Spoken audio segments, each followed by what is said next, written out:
बिस्मिल्लाहिर्रहमानिर्रहीम। अस्सलाम वालेकुम प्यारे दोस्तों, आज आपके लिए हज़रत सुलेमान अलैहिस्सलाम और एक चींटी का एक बहुत ही खूबसूरत वाक़या लेकर आया हूँ। उम्मीद करता हूँ दोस्तों ये वीडियो आप दोस्तों को बहुत पसंद आएगी। दोस्तों, जैसे कि आपको मालूम ही होगा कि हज़रत सुलेमान अलैहिस्सलाम की हुकूमत हवा पर थी, पानी पर थी, जानवरों पर, जिन्न पर और इंसानों पर भी थी, और साहब की बोलियां भी आप समझते थे।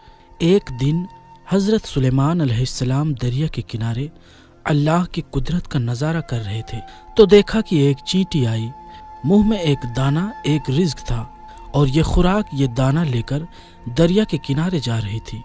हज़रत सुलेमान अलैहिस्सलाम ये सब देख रहे थे कि चींटी चलते चलते आहिस्ता आहिस्ता अपनी रफ्तार से चलते हुए दरिया के किनारे जा पहुंची।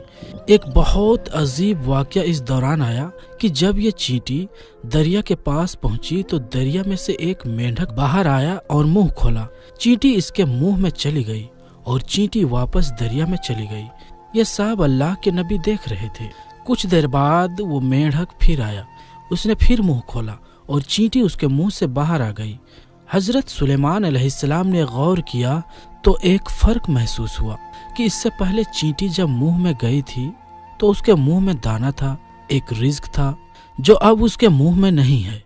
जैसे आपको हमने पहले ही बताया कि हज़रत सुलेमान अलैहिस्सलाम चरिंद परिंद इन सब से बात किया करते थे। उन्होंने चींटी को तलब किया और पूछा कि ये क्या माजरा है, ये तुम क्या कर रही हो?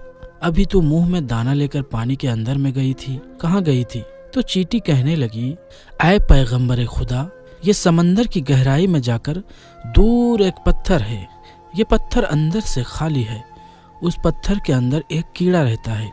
अल्लाह ताला ने उस कीड़े को ऐसे मुकाम पर पैदा किया है कि वो वहाँ से निकल नहीं सकता, वही उसकी कुल कायनात है। मुझे अल्लाह ताला ने इस काम पर मुकर्रर किया है कि मैं उसको खाना पहुँचाऊँ। कादिर मुतलक ने इस मेंढक को मामूर किया है। मेंढक मुझे रोजाना अपने मुंह के अंदर लेकर पानी के अंदर से होता हुआ उस पत्थर के पास लेकर जाता है। वो मेंढक अपना मुंह उस पत्थर के सुराख पर रख देता है। मैं उसके मुंह से निकलकर कीड़े के पास जाती हूँ। वो अनाज जो मेरे मुंह में होता है, उस अनाज को मैं उसके पास रख देती हूँ। ये मेंढक मेरा इंतजार करता रहता है। मैं वापस उसके मुंह में दाखिल हो जाती हूँ। ये पानी में तैरते हुए मुझे वापस पानी से बाहर ले आता है। हज़रत सुलेमान अलैहिस्सलाम ने उससे पूछा, जब तुम उसके लिए खाना ले जाती हो तब तुमने उसकी कभी गुफ्तगू सुनी है? चींटी ने कहा, हाँ, जब मैं उसके लिए खाना लेकर जाती हूँ तो हर रोज मैं उस कीड़े की गुफ्तगू सुनती हूँ। हज़रत सुलेमान अलैहिस्सलाम ने दरियाफ्त किया कि क्या गुफ्तगू है, क्या कहता है वो कीड़ा? चींटी ने कहा, वो कीड़ा कहता है, ऐ वो ज़ात के जिसने मेरे लिए अपने रिज़्क को समंदर की गहराइयों में इस पत्थर के अंदर भी नहीं भूला, अपने मोमिन बंदों पर अपनी रहमत को भी मत भूलना। अब इसके बाद हज़रत सुलेमान अलैहिस्सलाम की दिल में एक ख्वाहिश पैदा हुई।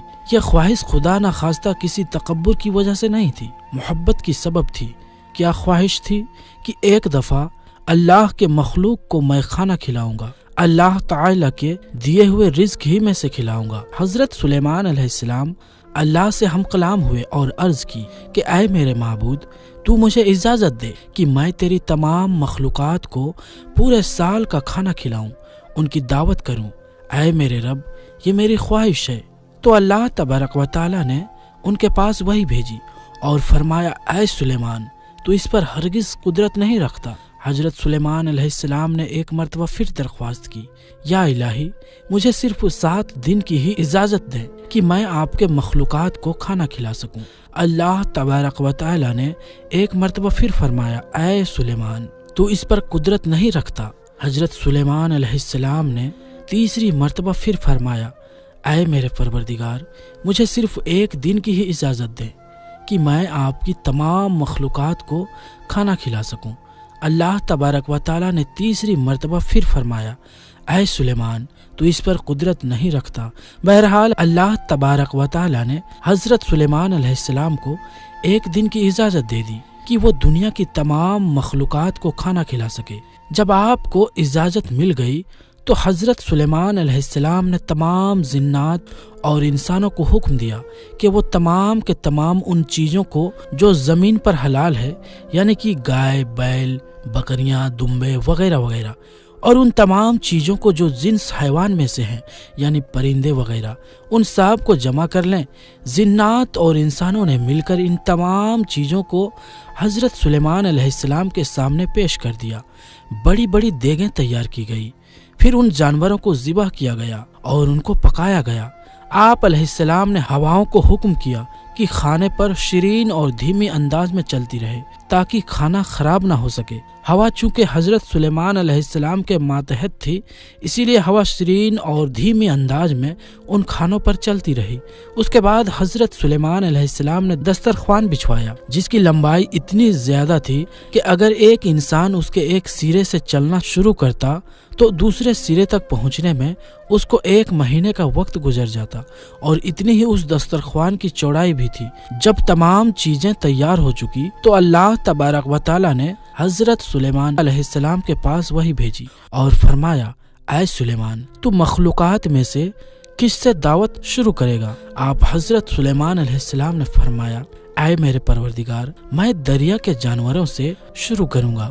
تو اللہ تبارک و تعالی نے سمندر کی ایک مچھلی کو حکم دیا کہ وہ حضرت سلیمان علیہ السلام کی دعوت کھائیں، کیونکہ آج ان کے لیے حضرت سلیمان علیہ السلام کی طرف سے دعوت ہے۔ مچھلی نے سر اٹھایا اور کہا، اے سلیمان علیہ السلام، میں نے سنا ہے کہ تو نے ضیافت کا دروازہ کھول دیا ہے اور آج تو میری ضیافت کرے گا۔ حضرت سلیمان علیہ السلام نے فرمایا، اے مچھلی، تم نے ٹھیک سنا ہے، آ جاؤ اور کھانا شروع کرو۔ وہ مچھلی آگے بڑھی اور دسترخوان کے ایک سرے سے کھانا شروع کر دیا۔ مچھلی نے اس قدر کھایا کہ کچھ ہی وقت میں سارے کے سارا کھانا صاف کر دیا۔ اس کے بعد مچھلی نے آواز لگائی، اے سلیمان علیہ السلام، مجھے کھانا کھلاؤ اور میرا شکم شیر کرو، میرا پیٹ ابھی تک نہیں بھرا۔ حضرت سلیمان علیہ السلام نے فرمایا کہ تو سارا کھا گئی اور اس سے بھی تیرا پیٹ نہیں بھرا۔ تو مچھلی نے کہا، اے سلیمان علیہ السلام، کیا مہمان کے لیے میزبان کا جواب اس طرح سے ہوتا ہے؟ اے سلیمان علیہ السلام، آپ خوب جان لیجئے کہ جتنا کھانا آپ نے کئی روز سے بنایا تھا، جس کھانے کو آپ کو بنانے میں کئی دن لگ گئے تھے، اتنا کھانا میرا پروردگار مجھے ایک دن میں 3 مرتبہ پہنچاتا ہے، اور آج تک کبھی بھی اس میں کمی نہیں ہوئی۔ اسی لیے اے سلیمان علیہ السلام، آج میرے کھانے سے روکنے کا سبب تو بنا ہے، کیونکہ رزق تو نے اپنے ذمے لے لیا تھا اور تو نے میرے کھانے میں کمی کر دی۔ اسی وقت حضرت سلیمان علیہ السلام اللہ تبارک و تعالیٰ کے سامنے سجدہ کرتے ہوئے گر پڑے اور کہنے لگے، پاک ہے وہ ذات جو کفالت کرنے والی ہے مخلوق کی روزیوں کے ساتھ، جہاں سے مخلوق جانتی بھی نہیں کہ کہاں سے آتا ہے۔ محترم عزیز دوستوں، بے شک ہمارا رازق صرف اور صرف ایک اللہ ہے، چنانچہ ہمیں صرف رزق اسی سے مانگنی چاہیے، اور کبھی اپنے مال و دولت اور وزارت کے بلبوتے پر انسان ناز نہ کرے کہ میرے پاس مال ہے، منصب ہے، اسی لیے مجھے رزق کے بارے میں پریشان ہونے کی ضرورت نہیں ہے، کیونکہ میرا رزق میں خود اپنا پورا کر رہا ہوں۔ پیارے عزیز دوستوں، سب کچھ ہونے کے باوجود بھی اللہ سے مانگتے رہنا چاہیے، کیونکہ ہر چیز کا خالق اور ہمارے روزی کا رازق صرف اور صرف اللہ ہے، اللہ تعالی۔ ہم سب کو اس واقعے سے سبق حاصل کرنی چاہیے۔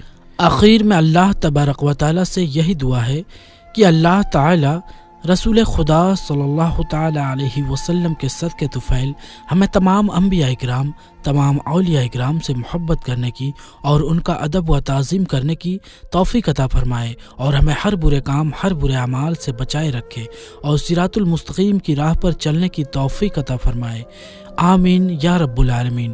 تو پیارے دوستو، یہ ویڈیو آپ کو کیسی لگی ہمیں کمنٹ میں ضرور بتائیں، اور ہمارے چینل کو سبسکرائب کرنا نہ بھولیں۔ اس ویڈیو کو زیادہ سے زیادہ شیئر کریں اور اسے تمام اولیاء اکرام کے چاہنے والوں تک ضرور پہنچائیں۔ تو ہم حاضر ہوتے ہیں پھر کسی نئی ویڈیو کے ساتھ، تب تک کے لیے السلام علیکم، اللہ حافظ۔